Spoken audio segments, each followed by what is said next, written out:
Hey everybody! Ben Monaco is a lead VFX artist at Oxide Games with over 10 years of experience in the industry.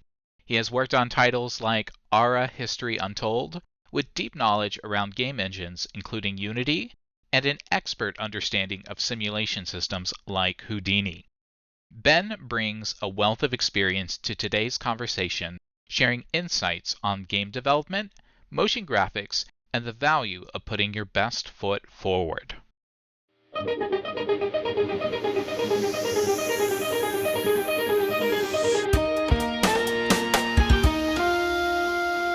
Welcome to the Real-Time Visual Effects Podcast, the place to hear from some of the video game industry's most seasoned artists and up your game. Listen in on how you can learn and grow as a VFX artist. Discover your own wizard and network with hundreds of other talented magicians in the real-time visual effects community. Here is your host, Travis McCallum. Hey everybody, I have Ben Monaco here to talk to us about visual effects. Ben, how you doing today, man? I'm doing all right. Rock on.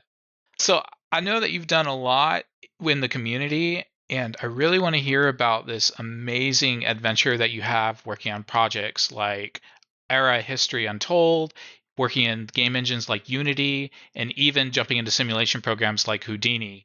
But first, I always like to go back to our origin story. Can you hmm tell me, how did you get started in visual effects? Absolutely. It was an interesting journey that started off in a not technical place, and that was just getting into fine arts and being an artist and not knowing what I wanted to do after high school. And I took a ton of art classes at a community college and I transferred those into a university and skipped the first year to study illustration because I wanted to get into concept art for games.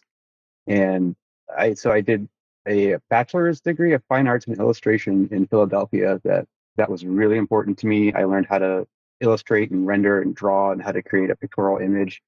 And then I came home and attempted to be a freelance illustrator. And I had a few clients, but luckily I was at home and didn't have to pay the rent. And so I decided to go back to school for some 1 year certificates in 3D animation, and I think Advanced Game Art was the name of another one. And it was in DC, and it was 8 hours a day in the same room for a year, 5 days a week. It was like kind of interesting. It was a 1 year certificate because it was quite grueling. I learned 3D animation, and then I was looking for jobs, and I saw an opening near Philadelphia, which I had just left, and I kind of was like, "This is cool. I can go back to Philly," at a place that was doing casual bar top video games back when touchscreens were novel. This company, Megatouch, you might have heard of them if you've been on the East Coast. Almost every bar has a little machine sitting there, and they had these quick games you would play by putting in $1, which were quickly outmoded by people having phones. But really loved my experience at that company. It got my foot in the door as a generalist, and they were using Unity. It was the first time I had used Unity And what year in was this? 2009. Okay. And Unity was like zero point 0.5 at that time. Nobody knew about it. They came to the studio to teach us how to use it. And it was my first experience with the game engine. And it was quite fun because this company was pumping out games, casual games that were 3 minutes long, and it was one programmer and one artist per game. So it was like this fun little game jam for 3 months, and you move on to something else, and we're all making these games. And it was great to be the artist on a game so that you made everything. You like made the concepts, illustrations, you break out stuff into 3D assets, you would do lighting and VFX. And that was a great experience because it was the opposite of just being a targeted, I don't know what we call it, but like just being a pure generalist from beginning to end and learning every part of the art pipeline. And I did that for about 3.5 years. I became a lead artist there and was kind of directing the look and feel of each title because the company split. And then they eventually kind of dismantled because they were relying on this touchscreen gimmick to keep them going. And they never put any of their games on iPads or on the store or the app stores or anything. And I guess this is kind of meandering. So then I eventually jumped to the other side of the company and left games. They also made jukeboxes, and I spent a lot of time doing motion graphics and video editing. That is where I learned the hell out of some After Effects, like Did how you to. say jukeboxing, like the music machines that you would find in like bars? Correct. Okay. Yeah. This company, Megatouch, is owned by AMI and actually made some of the first jukeboxes in like the 40s and 50s. The famous Rockola machines, I think is what they were called, with the bubbles going up the sides of them.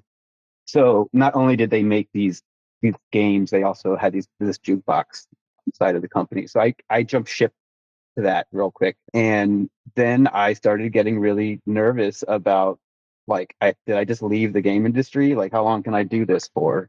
And Let me I, let me take a step back real quick. Earlier you said I'm going to go to college for art.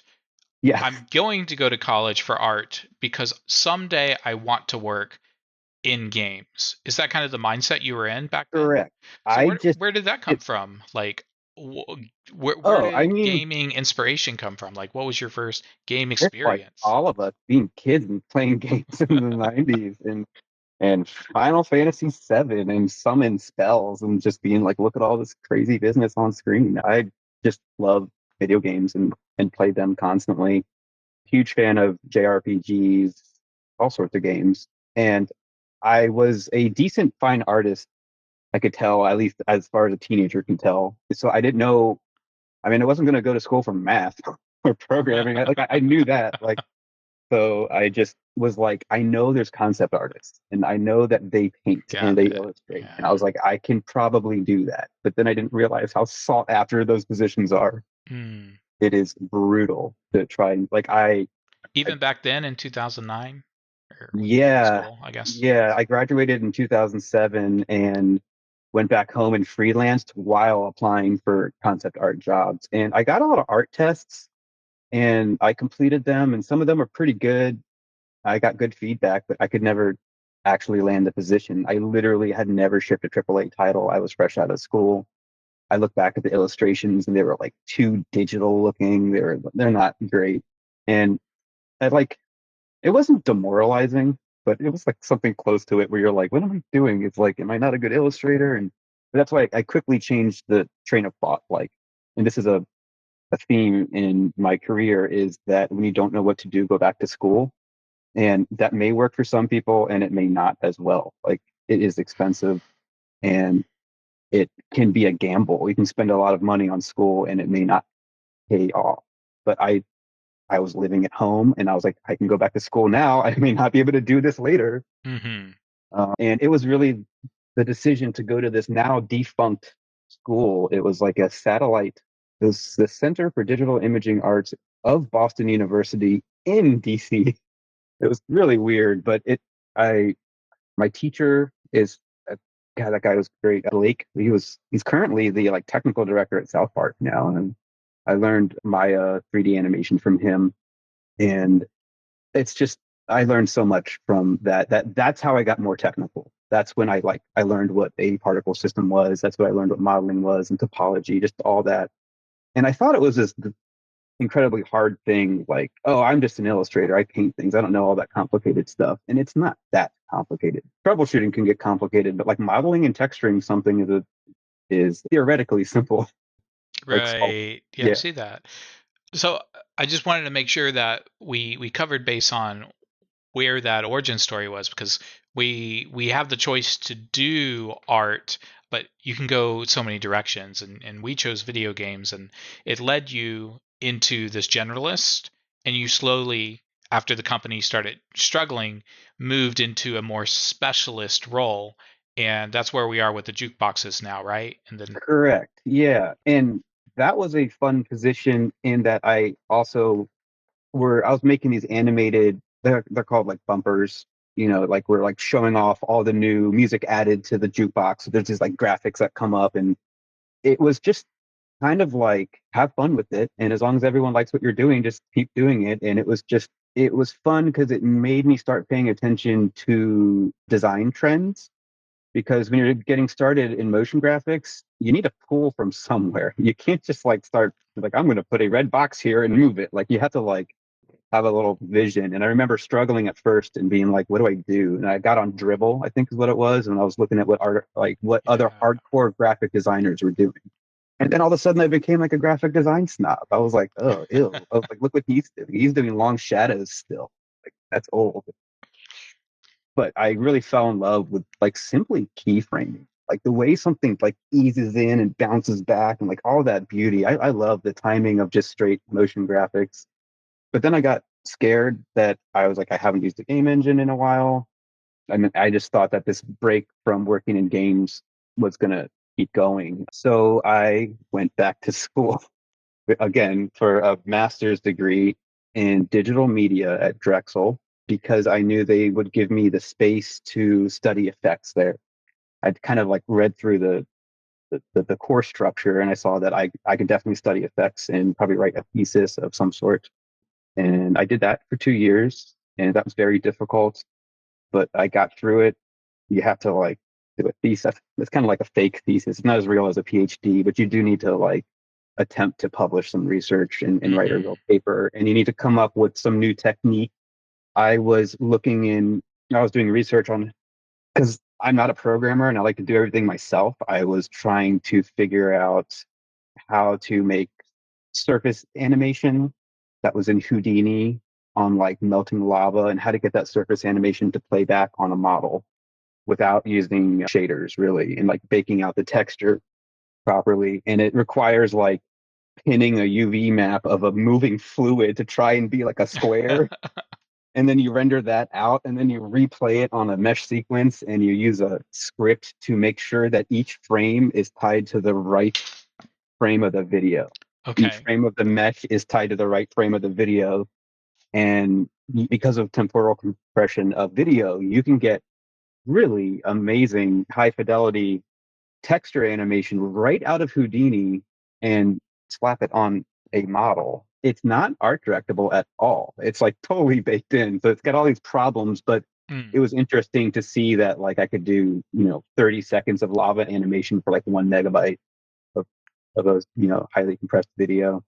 But yeah, that opened up doors. All of a sudden, I was being shortlisted all the time on these VFX jobs and I had been shooting for VFX for so long. Like while applying for all sorts of jobs, I always saw these effects artists and I was like reading the job descriptions and what they do. And I was just so jealous. I'm like, they're exploding things and blowing things up and playing particles and doing simulations. And like, I was like, they're doing all the hard stuff and the weird stuff. Like I want to do that. And it's just strange how like a master's degree just it kind of convinces someone that you're like not a total idiot. I guess they're like, I guess let's give him a chance. And I was able to take the casual games I made and pull out like some of the effects I made and make an effects reel out of that. And then I mixed it with effects that I worked on in the master's degree, and I had an effects reel. And my only problem at that point was must have shipped a AAA title, which I'm sure we have all seen. Yeah, that catch 22, eh? It is awful. I just would stare at that all the time. And I'm like, well, there's no way around that. Obviously, that's like a logistical fallacy. How do I get in if I don't have that experience? So then I settled for a job in Northern Virginia with a startup company that was working on contracts for the DoD and private sector contracts with Samsung to do like training simulations for the DoD and to make these bar tables for Samsung that they use as kiosks in on like demo floors and conferences. So I was using game engines there, but to make like interactive experiences, not quite games. Mm. And that was fun. Like I interacted with a bunch of pilots trying to figure out like what cockpits should look like in the future. And we like 3D printed stuff and had screens come together and it was pretty cool. Like on paper, the place read like Stark Industries or something, but it was like 6 people in a room. It was like when I showed up, I was like, wait a minute, I'm the only artist. Oh Okay. man. Yeah, I was like, oh, it's a startup. But our CEO was very good at nabbing these big contracts with the DoD and Samsung.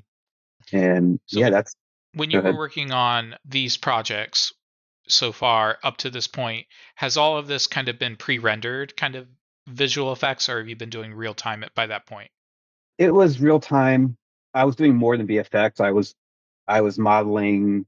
I was buying. We were getting models because I was just one person, and so I was trying to make these huge experiences that showed off 5G networks for Samsung and Okay. putting all these models together. And basically, they would be like, "We want to give a presentation. These are our bullet points. We want a table where we can click on all these bullet points and flashy things happen." Got Um, it. Yeah. that company was interesting because they definitely put like a value on, I'm not going to use the word gimmicks, but like visually impressive things like AR and mixed reality. And we use them in ways that didn't really 100% take advantage of the technology, but would catch people's eye.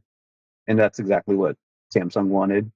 And some of the stuff for the Department of Defense was kind of dry, but it was a good paying job. I was using Unity. It just, I think they just didn't grow fast enough for me, and I was kind of sick of being the one artist. And for a little bit, it was the one of two artists, and I was like, I'm meant to go like do something fictional with like world building and like like space marines and But that was your fantasy stepping stuff. stone, right? That's where you got started and really kind of, got your foot in the door, I guess, with experience, right?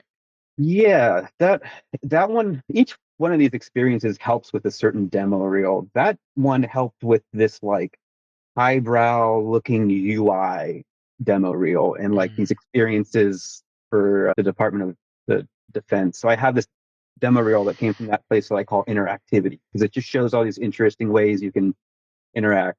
I think the term at the time that was hot was HMI, human machine interaction, and it's just interaction. Okay. And yeah, that was fun. And I gave one more stab at this VFX thing. I was like, let me go look for some other jobs, and I'm willing to move anywhere. But I was also living in Maryland where I grew up. I go between Maryland and Philadelphia a lot. And I was like, well, let me look at these local companies in Maryland, which all came from Firaxis, the Civ guys.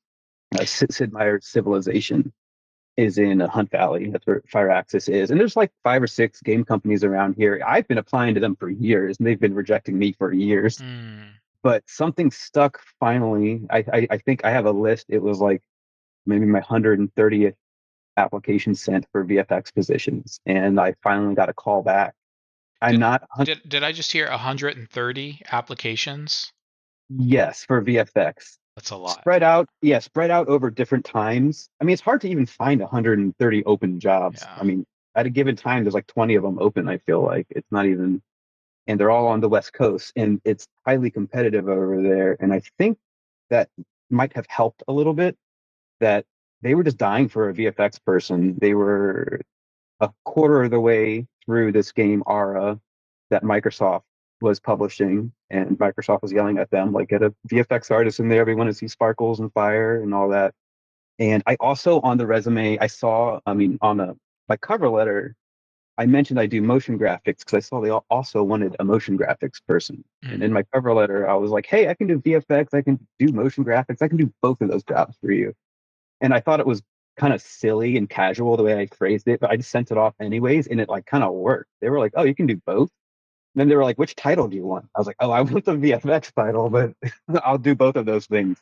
And what they wanted for motion graphics was the ability to previs interaction in the game, which is interesting. If there's a new feature, they're like, "Well, let's." The art director would tell me like, what is it like to click on an army and open up all the units and then send him to move him somewhere? So instead of using Figma or something, I was actually just animating it in After Effects. And then people above me were judging it if it was a good feature. And while doing that, I was authoring effects with their proprietary engine. One of the things you said earlier, especially at the beginning of your career, is that you were touching base on concept art. And while you may not have done it heavily in the professional space, those skills did still transfer over to these future jobs that you worked on. And even us as visual effects artists, it is a really useful ability for us to be able to build out a quick concept of what the effect is going to look like in like multiple steps. So Mhm. you bringing that to the table was definitely didn't hurt. Yeah, you can make your own concepts. And also, I have this feeling like, I mean, when you learn to be a fine artist, you are taught how to create an evocative image, and you start to learn the basics of pictorial space, shape, form, color, and like how it works. And why why would you skip that and then think you could go make an effect? You know what I mean? It's like if you don't know what makes people enjoy the way something looks in the first place, like why would a particle system help you in any way? Same with like modeling and texturing. Like that's like sculpting. That's like a fine art skill. So like I feel like I use the stuff I learned at illustration school every day because that just taught me how to be like an artist, which is a good foundation to then become technical if you need to. Yeah, totally. So you got hired at this job? They were like, "Hey, Ben, we want you on board. We're desperate for a VFX artist." And you're kind of going through all of these effects and tell me about some of the ones that you ended up making and you're like super proud of and you're like, "Guys, play this game and see this thing." Interestingly, it might be the last thing that we've done, which is the nuclear explosion, which I'm not sure if I'm supposed to say that yet. So Okay. we can talk later if this, depending on when this comes out. Okay, okay. That's coming out in update. I just realized I divulged that.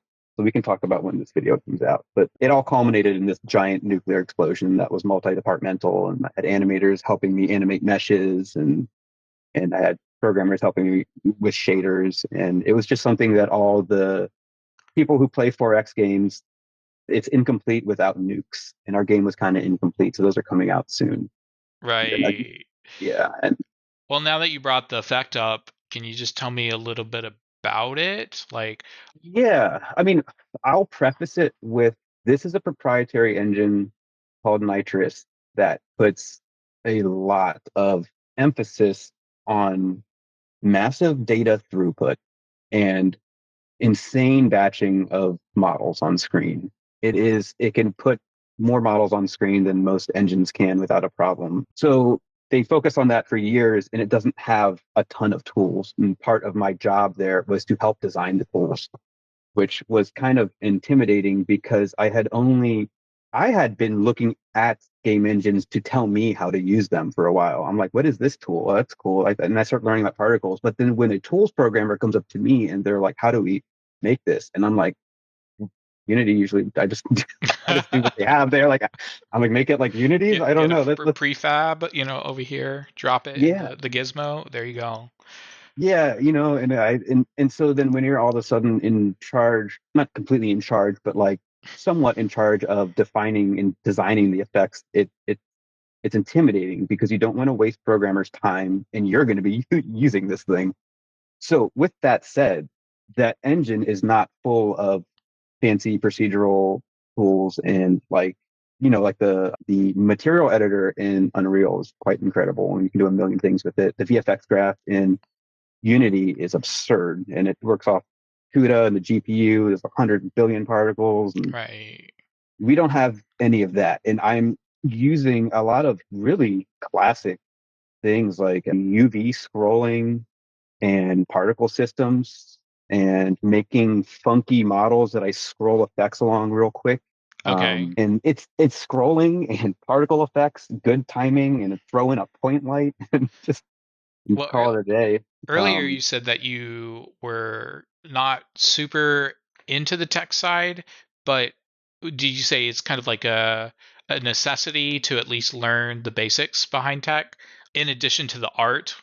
Is that kind of the story here? I Because mean, maybe you that had will to. happen by nature. I mean, I can script in C sharp a little bit in Unity to get things done. I am not a programmer though. I can't program anything, and I'm honestly not very interested in it. Like, I just want to make art, and I want to make technical art. I'm not afraid of it being technical, but when it comes to programming, I don't want anything to do with it. But you do learn how to communicate with programmers and what they have to deal with, so you can talk in their language. And specifically, I'm not a tech artist, and that's why. That's the dividing line between a VFX artist and a technical artist is the ability to program, and in my opinion, or wanting to program that is. And the tech artists at at Oxide, my buddy Can, like we work hand in hand because when I need something made and I'm like, I can't quite do this. Is there something you can do with a shader? He makes it for me. So he's that bridge between programmers and artists. That's why they're technical artists. They're technically artists. Right. Totally get it. I know we did an episode on WTF is tech art, trying to figure that out because it is an ambiguous term. It is. Um, But even in the field of VFX artists, there are so many different flavors that you can go. Whether it's a style choice, you want to go hyper realism versus, kind of more in the League of Legends universe with hyper stylized. But even then, some people are more geared toward, and we'll talk about it in your case, working with simulations and kind of building out these like voxel kind of like containers, whereas others may be more interested in, hey, let's do 2D painting and create sprite sheets based off of that. So we'll jump to Yeah. that. I want to rewind a little bit Sure. and remind me again, what company are we working at and what This, project are we working on right now? yeah. So, yeah, we went through how I landed at my current job, which is Oxide Games in Ammonium, Maryland, which is right above Baltimore. And the game is Ara History Untold, which Awesome. is a 4X game published by Microsoft. And a lot of the people at Oxide started their jobs off at Firaxis, working on Civilization. So it was kind of their dream of their version of Civ. And their version of Civ has, importantly, this like simulated living world where there's not really abbreviation on scale of anything. Like there are like thousands of humans walking around on paths, like going into like little houses and like meandering. There's these little vignettes of animations in the world. And to me, that's what sets this game apart from Civ. And that's what the founders of Oxide were trying to do is create this. It's just a higher fidelity version of Civ that is a little bit more complex, so the expert players have more to bite onto.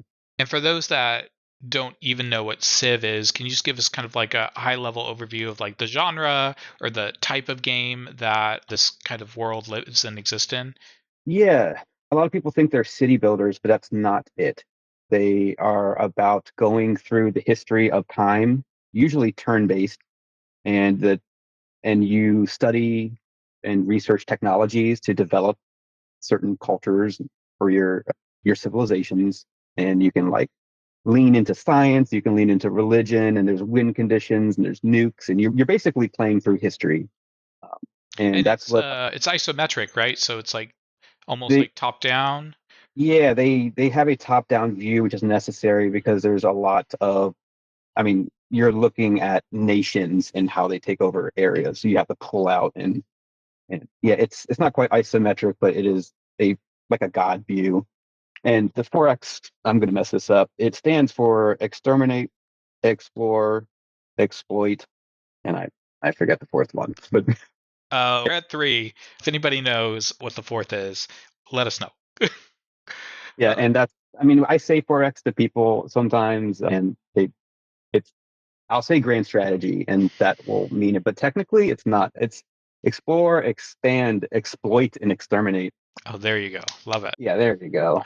And so that's the genre. And I mean, Civilization, Sid Meier's Civilization invented this genre, which 4X fans are a interesting type. They are the type of people that don't play other games sometimes and like strictly play every 4X game that comes out. They're a very interesting group. Okay. So coming back to this question, what does a day in the life of Ben look like at home, at Oxide, and then after Oxide from sunrise to sunset? What's your life like? I mean, interestingly, I actually go into the office like 9 to 5 and commute in. And I think that's because of my experience with COVID and staying at home for what, like 2.5 years and being isolated, which I started this job like that. My first day, they were like, "Oh, you're gonna have to start working from home." And I was like, I felt like I was on an island because imposter syndrome kicked in. So, anyways, a day for me is actually like driving into the office every day, which is weird for a lot of people. They allow 2 or 3 days of working from home, and I don't even take them because I like the separation of work and I like to leave work and and just have it stay there. But yeah, I mean, I just commute into work to a regular office building, and I sit around and make effects all day. And when there aren't effects to be made, I do concept art and I do UI work. So, kind of a morning routine. Do you just wake up and jump in the car and you're off, or do you have I am a like morning showerer. rituals? That is, I need to do that to wake up, and it's probably bad for my skin to like literally shower every day, I've heard. But I don't feel awake until that's done. I try to get into the office before 10. I moved in like pretty close to the office so that my commute wasn't bad. It's like 13 minutes. It's no problem. There's no rituals. I just struggle getting up early. I think I don't have a job that starts at like 7:30 a.m. I would not be able to do that. Hey, don't worry. Some of us are early birds, some of us are night owls. So you just kind of Yeah, find your circadian rhythm. Is that the word they use? yeah. Uh, Circadian. Yeah, circadian. Yeah. maybe. So obviously, I don't want to touch base on too many personal details, but it just a lot of people wonder what the inner workings of a studio are like. Like, what can I expect to do on a given day? Am I in meetings all the time, or do I literally just get to work on my art for 8 hours? Like, how does that kind of like time Um, work for it you? is a lot like being in a regular office. It often really depends on what section of the game development process you're in. That will vastly determine what you're doing. But the general thing is you are using some sort of ticketing system like Jira or ADO. Azure DevOps is what it's called. You have producers that make tickets for features, and those features are attached to stories, and those are divvied out. And you basically sit down at your desk in the morning, you get on your dashboard, and you see what types of things you're supposed to be working on, and someone should have them prioritized. So ideally, what is nice about working at a game company, or at least one that has enough people, is there's producers. And so there's this whole aspect of working that you don't have to waste your brain on. It's just like, tell me what you guys need and is important, and you go after the tickets, and it'll be like, we need the destroyed state finished for these 14 types of buildings. They're not on fire. They need the ability to be on fire. So then I go and I open up the source art and add a bunch of fire nodes and go to a timeline set editor. I make sure the fire is playing, and I make sure it only plays when it's in the destroyed state. And I did that for like a whole year. I just set things on fire because I did it manually. And I had help at one point, but Do y'all get a chance to sit down and play your own game and kind of give feedback with each other? Are you the yes, only art person on your, or the only VFX person on your team right now? I am the only VFX person. At certain moments in development, we did conscript other generalists where I quickly showed them what I was doing when I needed like all hands on deck for something that I couldn't complete in my own time. But there has never been an in-house person besides me that is just 100% on effects. And I'm not even 100% on effects. Whenever like I finished most of the effects at a certain point, and they put me on UI to help with that. And I was putting effects in UI, but I was also like cutting out flat white icons and like doing iconography work. At a company that has like 60 employees, they're not small, they're not big, and being having different skills is very valuable. And it's good for job security too. If someone knows that they can move you somewhere else when you're not needed, that's like exactly what they want. I totally agree with that.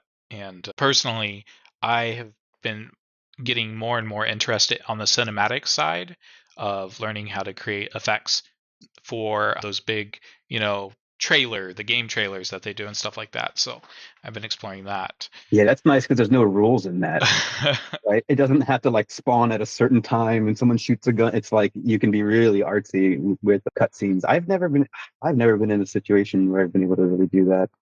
I guess I made these motion graphics backgrounds where there was the illustrator there, made a really beautiful illustration, and I like cut it up into a bunch of pieces and was able just to make a video in After Effects. So yeah. So you said you're kind of like in that 9 to 5 space. So are you really fortunate where there's not like crunch or kind of overtime where you have to end up staying late a lot, or how does that work? That you can. Crunch has not been hard at this company. There has been moments of crunch, but they were done very respectably. It was never this. Nobody was ever forced to do crunch at Oxide, and I really appreciate that for them. There were moments where a lot of work needed to be done, and there obviously wasn't enough time, and they asked people if they could just help get this done, and they'll kind of send a message by like at 5:30 p.m. for some reason pizza's showing up, and you're like, wait a minute.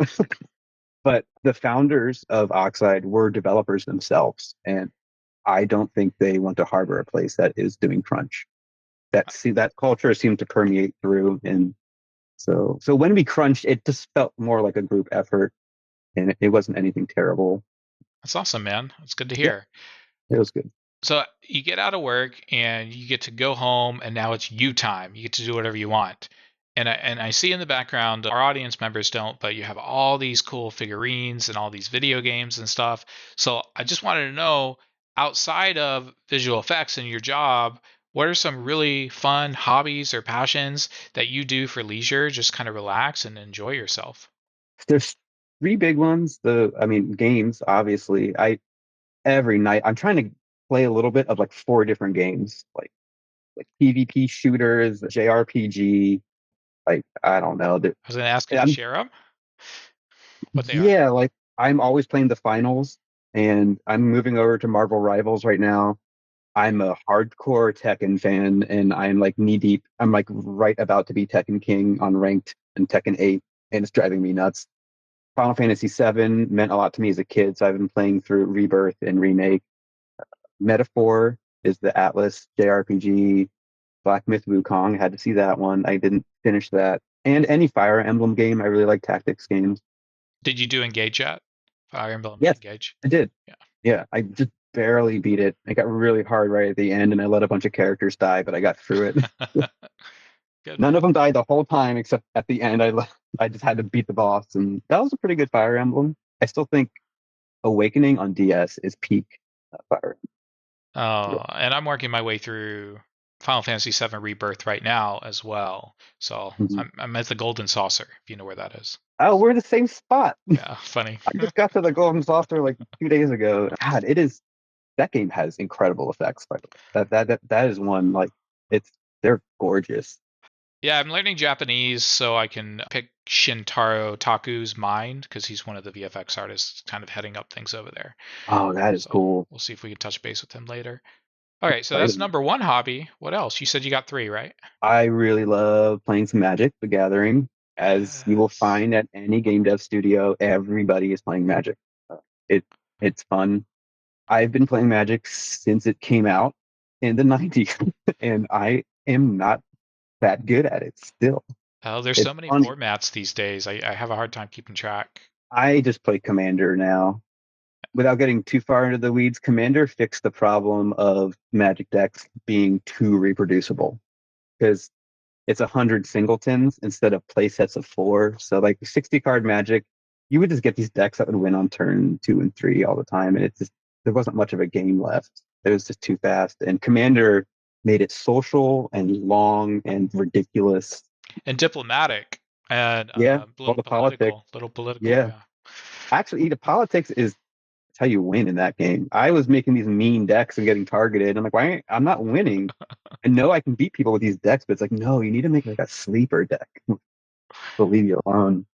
And then I guess outside of that, I'm usually in some sort of amateur awful noise rock band. That's something in Philadelphia. I was in a band called Combine. It was all right. I don't know, but it's fun. We played all throughout Philadelphia over 6 years and in every CD bar you can imagine. And then in Baltimore, I'm in a band called Be My Friend, which is really cute sounding because everyone's busy trying to be tough with their bands. And I thought it'd be cute to just be like, no, I'm not going to use a tough name.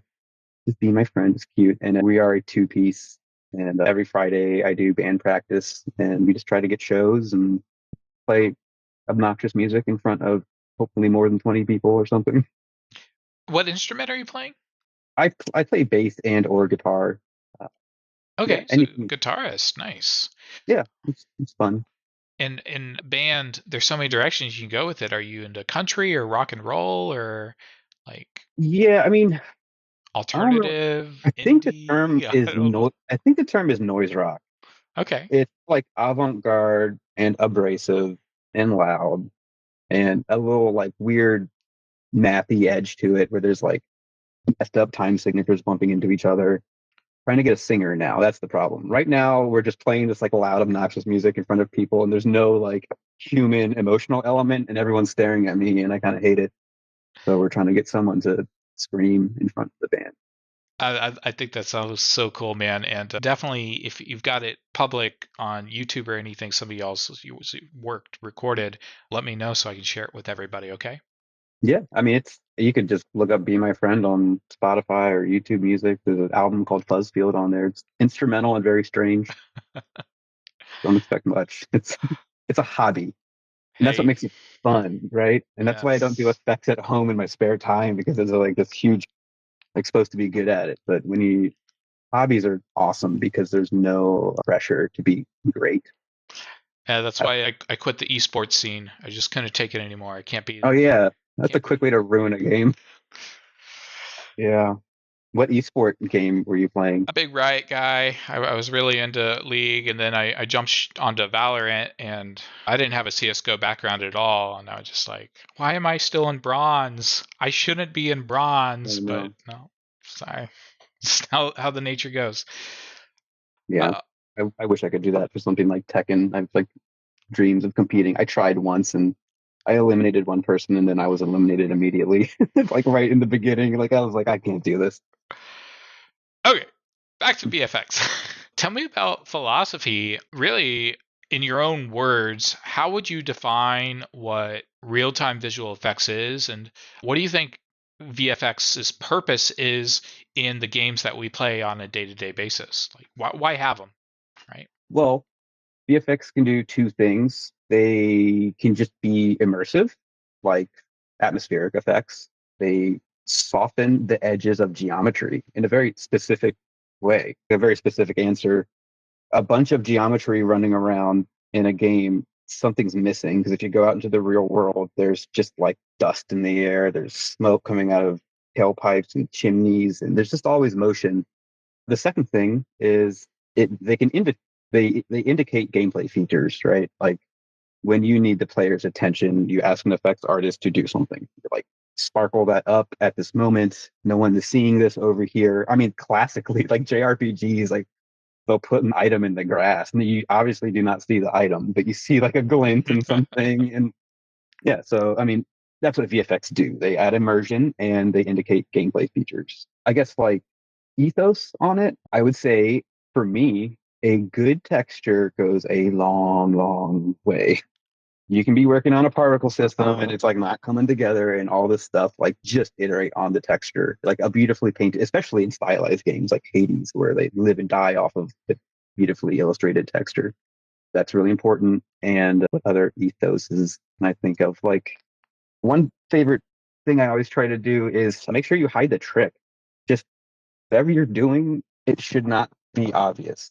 I mean, older games can't help themselves with that, but you want to hide the trick. If you're, and I do a lot of the same stuff with like UV scrolling and just particle work, and you do all sorts of things just so you can't see where the scroll is originating from, and you time things enough so no one can see the trick. Kind of it, I guess. One other thing, I had a professor in school.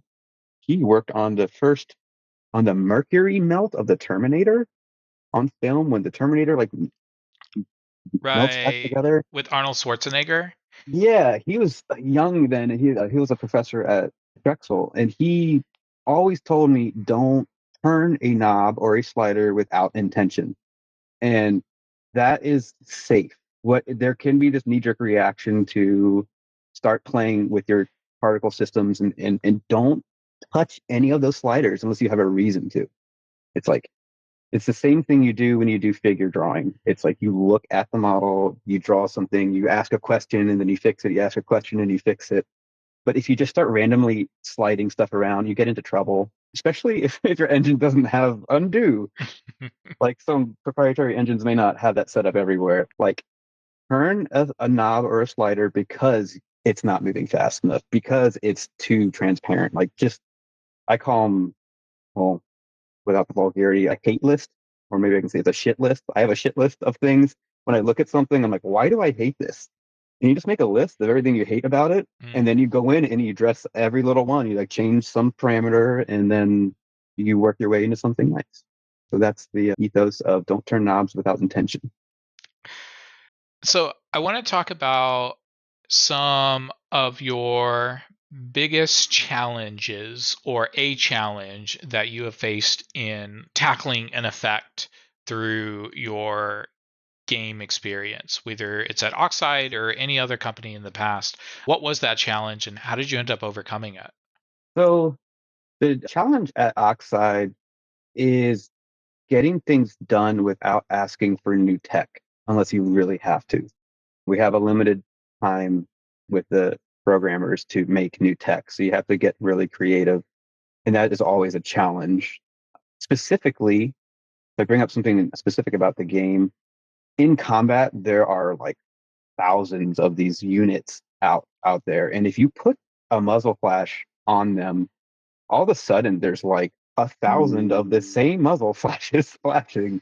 And it is this awful problem that didn't rear its head until the game got near completed when we actually started seeing how many units were going to be there. Because I was authoring effects without knowing what combat was going to look like. And I was imagining like 20 guys with a machine gun, but it's like, no, there's 200 of them. And so it is a hurdle to fight sameness in that situation. And there's just sameness, which games do all the time. You see oceans tiled, you see the same effect repeat. And that's a constant hurdle in a game where you have thousands of little units on screen Mhm. in combat. And you figure out tricks. I have some stuff where I can play effects at a certain frequency. And I saw these explosions looked the same going across battle. It was the same explosion. So then I made a variety of explosions and I asked a tech person to help me make a function that can just pick one of those and play that each time.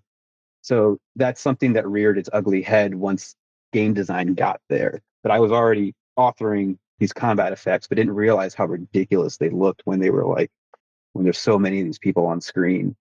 That was a hurdle. I think we kind of got over it. Yeah, a lot And of times you want to be able to see the effects that you create in context because so many times we work in a vacuum or kind of a black box mhm. when we're first coming up with the idea, but then we have to put it in its environment and then iterate off of it. So, Yeah, and sometimes like in pre-production, they not pre in production, they want to get everything done. And if you're like, how many units are on screen, and you're like, oh, game design is still figuring that out, and I'm like, well, can I, I can fake combat a little bit to see and make sure the effect is working. But sometimes, I mean, it's called game development. It is not called game assembly. There's like, there's this annoying organic nature and push and pull of a game coming together. It's not assembling like a factory. And sometimes you have to revise stuff. And I think fighting sameness is just will forever be a problem with games. okay.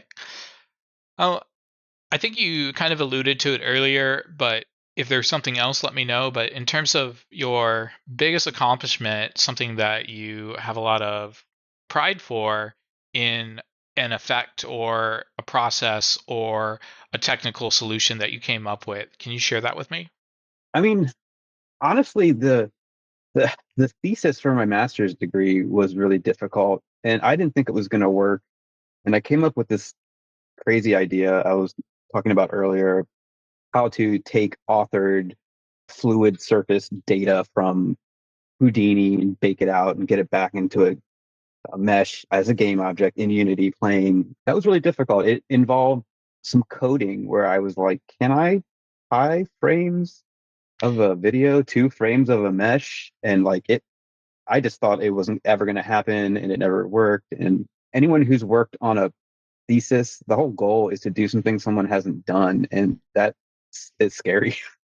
Like, so I'm kind of proud of that taught me how to troubleshoot on my own, like, and really just like solve a damn problem. Like, I feel like that master's degree experience, I'm sure it's way more with people with PhDs. It's the same problem, twofold, fourfold.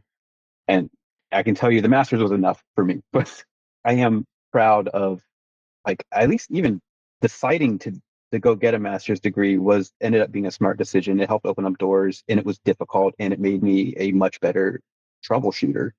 Let me ask that question for college degrees because there's a lot of money. It's expensive, as you were saying earlier. Do Yeah. you need to go to college to be a VFX artist? Is this something you're pro or against I this? honestly don't think you need to. It absolutely helps. I think some people have an innate skill. And also, if you're like a programmer, you can immediately become very technical in Houdini, immediately do things I can't do. And there are people that are just can grab some like a concept and make an amazing demo reel and they crush it and they're like 23 and they get into a AAA game studio at like 24 and somebody can do that, I'm sure, and people do that. For me, I grinded like in a JRPG. I was like, I'm not getting the experience I need. So I need to go back to school. I need to go spend 2 years doing this, 4 years doing that, 1 year doing this, 1 year doing that. And I just brute forced it. I just like that's the only way I can describe it. You just get so much experience at school. And if I'm not getting the jobs I'm trying to get, like sitting around at home not getting the jobs isn't going to give me the experience. Like you need Yeah. to be among other professionals and you network with teachers. You just you learn is the idea. But And I think part of it too, you're saying here is that it creates a structured environment, just like you go to work every day instead of yeah, working from home, like having that separation of play and work. yeah, man, I love the fire under the ass of like a biggest assignment. But when you're like working on your own stuff by yourself, it never gets done. It never gets started sometimes when you're trying to do like a pet project. But once someone is expecting something of me, all of a sudden, like I want to please people. I want people to be like, holy shit, that's amazing. So I like to like do that. And I guess I need that structure. But I will say, I mean, school is insanely expensive, and the amount of education I've had, I should be like a doctor or something, but instead I'm like blowing shit up in video games. It's like kind of like what the hell? You shouldn't have to.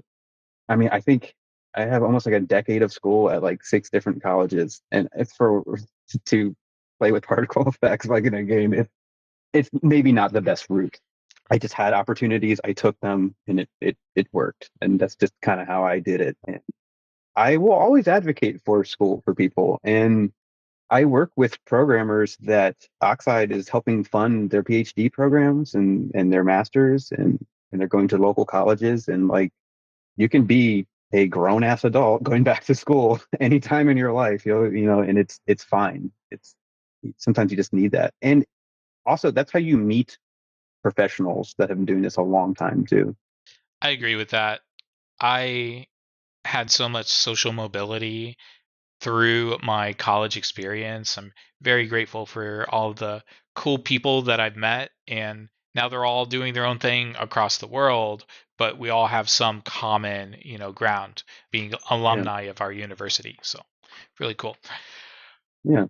I am curious about your your thoughts on branding and just kind of, you know, getting your name out there in the public space and just kind of establishing yourself as an artist in the public. What are your thoughts on personal branding? I mean, it's like when I think of branding, I think you can't brand anything if you don't have a good demo reel, number one. Like you just need like in the early 2000s when social media was just starting, you just had demo reels that you would send to people. Sometimes like on a USB drive, you'd go to a place. That's a little weird now. And I don't know why I don't. I have an Instagram for my band, but I don't have one for me as an artist, and I should. And I should be making little effects, and I should be posting regularly once a week to keep people like interested in me. Like you're kind of like a social media person that has an expertise in something, right? Like that's the idea. I don't personally do that, and I should. So I mean, I can advocate for something I don't do, I guess. Well, let's look at it from different moments in your career. There's the beginner who's the aspiring artist who's still trying to get their first job. hmm And then there is the working professional who is already working the job on a day to day basis. Can you talk from one of those perspectives? Yeah, so in the beginning, you're going to have a student work looking demo reel. That is the problem. And that's why you just need to be talking to people that are okay with that. And that's why I got my foot in the door at a casual place that was hiring young people like right out of Full Sail. And everybody was entry level. So there is something to be told about marketing yourself to the right company in the beginning. Do not try and get a senior position at Rockstar or Bethesda if you're just outside of college. I'm not saying don't apply. I'm saying apply to other places too. I don't know if that's a brand thing, but that's a way of getting your foot in the door. Don't make your expectations crazy. You're not going to take some veteran position somewhere. But what will happen is once you get that job, you get to make that art 8 hours a day paid. And you get to have deadlines and that fire under your ass. And all of a sudden, the demo reels just create themselves. I have a demo reel from every job I've been at. That's just what they do. It's like, what did I do with this place? Let's make a sizzle reel of all that. And then you have no problem with content. It is hard in the beginning. You need to curate the ever loving hell out of your demo reels. Like I would prefer to see a 20-second reel of beautiful stuff than a 2-minute long one of ugly stuff. Everybody knows that, but I still see student students showing off very student looking work when they had good work too. And you're like, oh, this person's great. And then they showed too much, and you're like, oh, what is that? And you're like, that's so there's something to be told about curation in editing. I think is really important. Is that like all of the work I don't like that I have made is nowhere online. It is hidden away on my computer in the past, and that's how you should keep it. I think people don't curate their reels hard enough, and they're afraid to make them short. Well, you get your reel, and it's amazing. Your best 20 seconds of your life, longer than that, hopefully. Yeah. But what about the promotion side? Where do you get your name out there? Are you just going to local networking meetings? Are you using social media? Like, I am just like applying to jobs, and that could be kind of old school of me. And that's why I'm saying, like, now I look at VFX artists on social media that are doing it right, that have like this style, and they come out with a video for the public to see, and they create an image and a brand, like you're saying. I personally somehow didn't have to do that. It just was demo reels and applying to jobs. I mean, I have a presence online. Like if you look up my name, it is usually the first one, and it goes to my portfolio site, and it goes to my YouTube and my Vimeo. And that was all I really did for social media. Is I just made sure it was available in like 3 different places. And I made sure like when you look up Ben Monaco, you see my name in VFX. Occasionally there's an annoying basketball player that starts to sneak his way in. And I'm like, no. Sometimes he's on top, sometimes you have the same name. So you do need a presence online. But I I just don't have the time to properly like make an effect every week to make a cool reel for Instagram. And like I should do that. And I think everyone should, as a young, if you're like a young person getting into this, abuse the hell out of social media and develop a style and just pump out videos and try and get attention. But you'll never not need like a nice demo. Like you need a demo reel more than a resume. It is the resume. got it. Awesome. All Mhm. right, one more question before we move into our lightning round. I just want to ask about any kind of personal projects or goals that you are working for. It is 2025, brand new year, so maybe you thought about a New Year's resolution. Yeah. So a thing about me is I have never used Unreal professionally, and I'm always trying to learn it. And I like my goal is to make a demo reel with Unreal effects and specifically a stylized style, maybe to experiment with a bunch of AoE effects that are similar to Diablo. Yeah, the Diablo effects are just gorgeous, right? Like they're like that game is effects. It's like watching numbers go big on top of effects.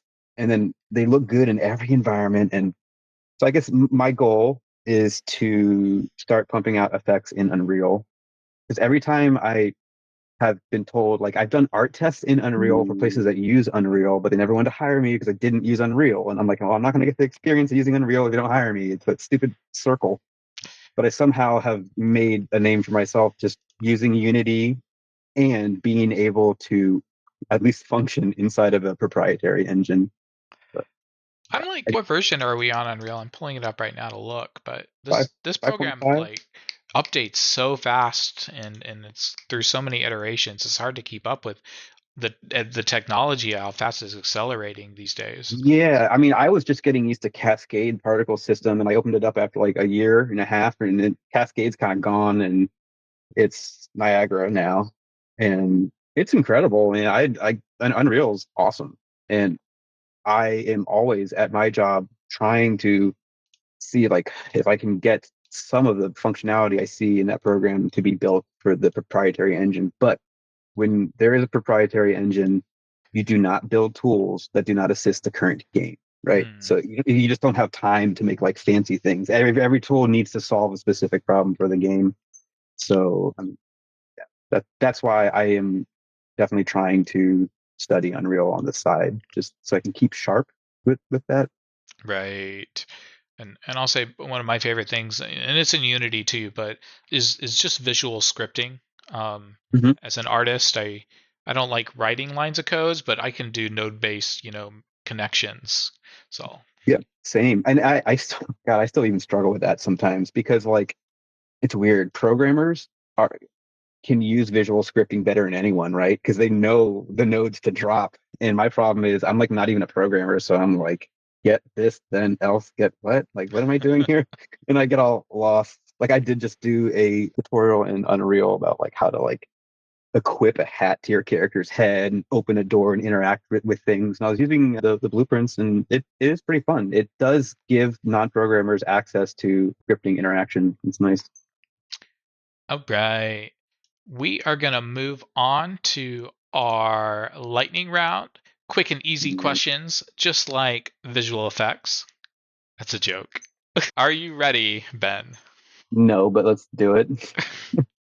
What is a perfect one day getaway in Baltimore, Maryland, and the surrounding area? For me, I would say you should go to a CDS bar like the Crown or the Auto Bar and go see an obnoxious band do heinous things on stage. Would said band name be your band? Oh, I mean, yeah. I mean, you could see "Be My Friend." Yeah, we'll be at Two Fest. It's on 222, and it's only two-piece bands. So if you want, we'll be at Two Fest in Baltimore if you guys want to see us. What video game or app are you using on your phone that is the most fun? I do not play games on my phone, but I am on Reddit all day, all the time. Unfortunately, I have to use the official app now because they monetize the API. But Reddit, 100% of the time, it's an addiction. I'm not really on social media, but just Reddit all day. What is your favorite thing to cook or eat? Fettuccine Alfredo with some sort of protein. Is that going to be like Olive Garden fettuccine alfredo, or are we talking more like authentic, make it at home? I have made the white sauce from scratch a few times, and that is delicious. But I don't normally have the time for that. But throw in some broccoli and some salmon, and it's like a very good meal. That sounds really good, actually. Are you Italian? I'm just kidding. A little bit, maybe a quarter or something. What is your favorite book or podcast you've listened to recently? I love 99% Invisible with Roman Mars. It's about all the invisible design. That's a podcast. All the invisible design in the world that affects you that you just don't know about, which is mostly anything that is designed well. Can you tell us one thing that would be surprising for us that has been designed that we don't know about? Oh, you're putting me on the spot. Let's see. So there are big, giant, beautiful buildings in New York that just hide steam coming out of the ground. And there's also like we've all seen the palm trees and evergreens on the East Coast that are really just cell towers. There's much better examples. That's just kind of like the first one that came to my mind. I But love it. yeah, I never even thought yeah, about that. yeah. Steam There's coming from the floor, but we can't see it because of the buildings. yeah. There's these buildings, and sometimes they're in between blocks that literally have mechanical stuff that they're hiding, and it's just a facade, like all over major cities. It's kind of interesting. Yeah, it's 99% invisible. It's great. Favorite video game visual effect that you are jealous of that is not your own? I mean, I might say a couple. I will always say I've already mentioned it like 3 times. The Final Fantasy summons are why I do VFX. Like when I was a kid watching Knights of the Round for like 20 minutes, where there's like these animated horses and all these effects, I was like, wait a minute, this isn't just a spell; it's like a whole scene. Like I just loved VFX because I'm like, that's not a model or really a texture. Like, what's going on there? How do they make it? I want to make a Final Fantasy summon spell. That's like peak life. I think, Shiva or Do it. Ifrit. Make it happen. You just got to find the model. And if you find the Yeah. model, tell me. Oh God. Yeah. Uh, We're gonna learn Japanese and try to work at Square. what are you most excited about for the future of visual effects? I am not sure because I feel like every time I open up Unreal, it's already there. But I will say, at some point, and maybe it'll be decades, there's going to be no more camera-facing quads, and it will be like everything will be some volumetric point cloud because it'll just be so easy to compute. And that I think that's the future. I even already Unreal has this 3D fluid smoke system that can also make water too, because essentially the fluids are fluids, and they already have like volumetric smoke that you can emit. That is like I don't understand why it's performant, but it actually works quite well. I mean, you wouldn't want it all over your game, but the future is the death of the camera facing card whenever that happens. I love it. And if you have a best piece of advice for a first-time visual effects artist or somebody looking to get in the industry, what would it be? Crush that demo reel. Like, and when you're doing it, don't make a big set piece because you'll never finish it. What you should do is go make a bunch of little things. Like, go make like bullet impacts and muzzle flashes and a bunch of tiny little effects that games actually pragmatically use. And if you don't know what those are, go play your favorite game and don't actually play it, but just stare at all the crap going on and write down what's happening. And there's actually effects everywhere. And my mistake was always, I'm going to make a giant spell where like a laser comes out from the sky and then 3 minutes pass and there's like music and then there's this thing, and avoid the set piece is my advice. Like it's so much easier to make a demo reel of a series of pragmatic effects. Yeah. What question do you never get asked that you wish you were asked more often? Well, at work, I wish somebody would ask me to make a fantasy-based spell because I have been making fire and smoke and muzzle flashes for like 5 years. So I am like dying to make a spell and something that's like fictional. Hopefully should happen soon with some. Yeah.